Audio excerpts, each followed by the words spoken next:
पढ़ने वाले sewage treatment in under 1 minute. तो पहले हम जानते हैं कि सीवेज क्या होता है। सीवेज उस वेस्ट वाटर को कहा जाता है जो घरों से या इंडस्ट्री से निकलता है, जो प्राइमरीली लिक्विड इन फॉर्म होता है। मींस वो मोस्टली लिक्विड होता है, लेकिन उसमें डिसॉल्वड और suspended solid organic matter, dissolved यानी घुले मिले, और सस्पेंड मींस जो सतह पे तैर रहे होते हैं, सॉलिड ऑर्गेनिक मैटर प्रेजेंट होता है, और माइक्रो ऑर्गेनिजम्स भी उसमें प्रेजेंट होते हैं। Due to the presence of micro organisms the sewage is toxic to other living organism, जैसे कि मोस्टली जो एक्वेटिक इकोसिस्टम्स में डंप किए जाते हैं, जैसे कि पॉन्ड्स, लेक्स एटसेट्रा। चूंकि इसमें जो माइक्रो ऑर्गेनिज्म वो डिजीज कॉजिंग भी होते हैं, जैसे कि साल्मोनेला टाइफी, तो वो बहुत सारी डिजीज कॉज कर सकते हैं, इसलिए इसका ट्रीटमेंट जो है वो जरूरी होता है। अब इसकी ट्रीटमेंट की बात करते हैं। इसकी ट्रीटमेंट जो है मेनली 2 स्टेज होती है। प्राइमरी ट्रीटमेंट या फिजिकल ट्रीटमेंट, जिसे पहली स्टेज कहा जाता है, और दूसरी स्टेज में सेकेंडरी ट्रीटमेंट या बायोलॉजिकल ट्रीटमेंट होता है।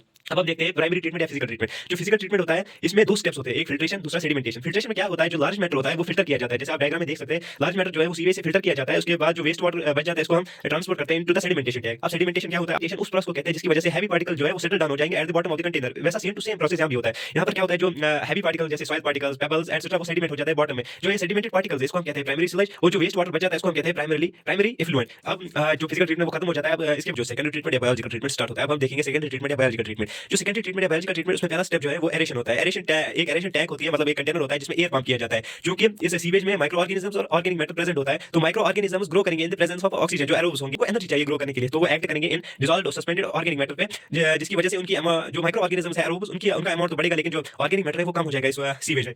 तो जिसकी वजह से बीओडी यानी बायोकेमिकल ऑक्सीजन डिमांड कम होगी। अब हम देखेंगे बीओडी क्या होता है। बीओडी मींस इसका फुल फॉर्म होता है बायोकेमिकल ऑक्सीजन डिमांड। ये वो अमाउंट ऑफ ऑक्सीजन है जो कंज्यूम करते हैं बैक्टीरिया, माइक्रो ऑर्गेनिजम्स, जो टू ऑक्सीडाइज ऑर्गेनिक मैटर, जो 1 लीटर ऑफ वाटर में प्रेजेंट होता है। एक स्टैंडर्ड यूनिट है 1 लीटर, कुछ भी ले सकते हैं, इन 1 लीटर आप ये लेंगे।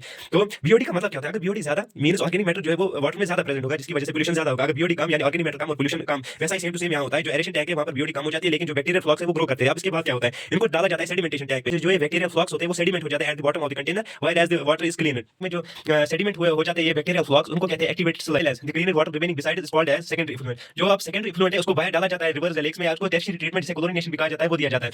या अब जो यहाँ पर एक्टिवेटेड स्लज होता है उसका डाला जाता है एनारोबिक स्लज डाइजेस्टर में। यहाँ पर जो एक्टिवेटेड स्लज यानी बैक्टीरियल फ्लक्स है उन पे एक्ट करते हैं एनारोबिक, क्योंकि यहाँ पर एनारोबिक कंडीशन होती है, तो वो एरोबिक बैक्टीरिया पे एक्ट करते हैं और उनका अमाउंट बढ़ता है। और यहाँ पर गैसेस भी वहाँ पर इवॉल्व होती है, जैसे कि methane, hydrogen sulphide, carbon dioxide, जिसको यूज किया जाता है एज अ बायोगैस।